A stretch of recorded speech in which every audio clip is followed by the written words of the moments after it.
Sigamos hablando del lenguaje, pero tranquilos que no voy a hablar de la nueva normalidad, porque si es nueva, no es normalidad.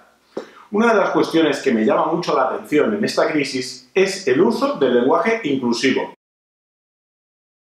que es una de las banderas de Podemos desde hace años y a la que también se ha apuntado el PSOE. A lo largo de la historia, muchos han sido los que han utilizado el lenguaje con fines políticos, y no hablo ya del idioma en el ámbito de los diferentes nacionalismos. Hoy me quiero centrar solo en el lenguaje de un grupo de personas que hablan el mismo idioma.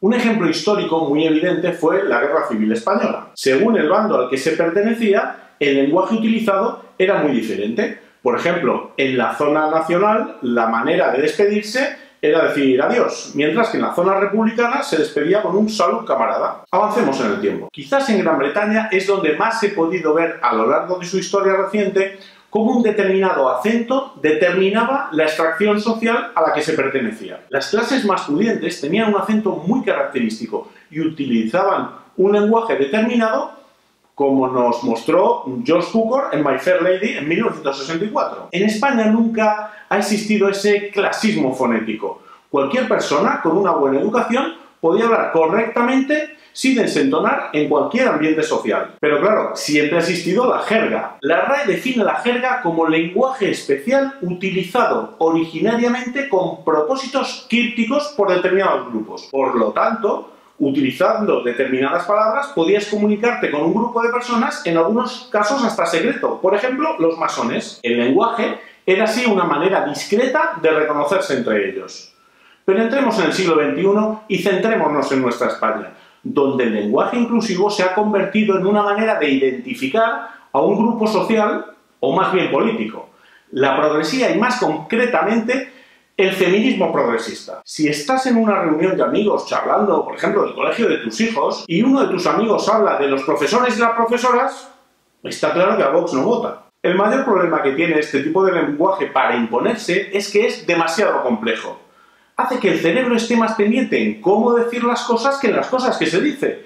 No es natural y llevarlo al extremo es prácticamente imposible. Además, en muchas ocasiones se llega al ridículo al utilizar palabras que directamente no existen o que son un contrasentido en sí mismas. Por ejemplo, portavoza, que tanto utiliza la ministra Irene Montero. A las 7 de la tarde, un acto con diferentes portavoces y portavozas del Grupo Parlamentario Confederal. Como todo el mundo sabe, voz es una palabra femenina, la voz. Por lo tanto, solamente el artículo, el o la, marca el sexo del portavoz. Pero da igual, lo importante es la apariencia de progresismo, aunque se retuerza el diccionario. Bueno, yo creo que lo que no se nombra no existe, esa es una máxima feminista de siempre, como sabéis todas y todos. Y por supuesto, a mí no me parece mal, igual que no me pareció mal el miembros y miembras. A mí me parece bien y además lo aplaudo y también lo defiendo. Yo muchas veces digo, bueno, yo a mi portavoza la llamo portavoza. Lleguemos ahora a la comunicación de crisis que nos está ocupando en esta serie de vídeos. Este lenguaje ha desaparecido prácticamente de las comparecencias y esto no ha sido por casualidad. Solamente hemos visto en algunos casos al presidente hablar de todos y todas los presidentes y las presidentas autonómicos, o en la comparecencia que dio Pablo Iglesias dirigido a los niños y, por supuesto, a las niñas. ¿Pero alguien ha oído al gobierno o incluso a alguno de los técnicos hablar de los muertos y las muertas, los contagiados y las contagiadas, los enfermos y las enfermas? ¿A qué no? Tenemos 138 nuevos fallecidos, una cifra muy reducida de fallecidos, por debajo de los 100, 87 fallecidos. Por primera vez en muchísimo tiempo pasamos a tener fallecidos por debajo de los 100. ¿Y no se imaginan por qué? ¿Es que el heteropatriarcado ha desaparecido de pronto durante la pandemia?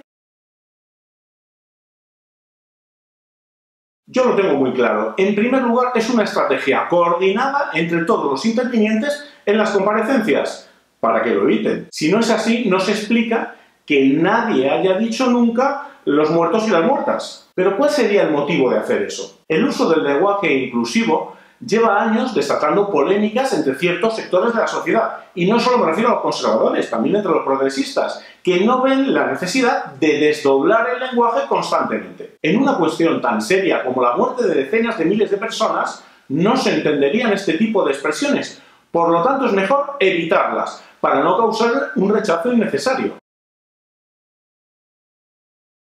Ahora, lo más importante es causar buena impresión, transmitir mensajes positivos. Y para muestra, un botón, que escoció mucho en el gabinete de presidencia. Finalizamos con una pregunta de Es Asturias Televisión que dice, doctor, al principio de la crisis sanitaria se alertó del binomio abuelo-nieto, abuela-nieta, o abuelo-nieta y abuelo... Todas las combinaciones posibles. En esta situación tan ridícula que hemos visto, se metió el secretario de Estado de Comunicación, Miguel Ángel Oliver, al tratar de, enmendar la plana a un periodista al decirle cómo tenía que formular su pregunta. Esto demuestra que es muy fácil hacer el ridículo al retorcer el lenguaje de manera innecesaria. Así que mejor molestar lo menos posible a las familias que han perdido un ser querido. Como ven, el lenguaje inclusivo es una pieza más que contribuye a la construcción de un relato político. Un relato que habla de buenos y de malos.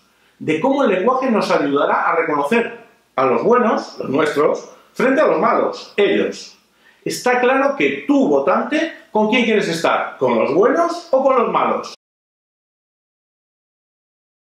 Volvemos de cabeza a las dos Españas. Como ven, la comunicación política durante una crisis da mucho de sí. Y seguiré hablando de comunicación política y de la construcción del relato a través de la comunicación. Hasta pronto.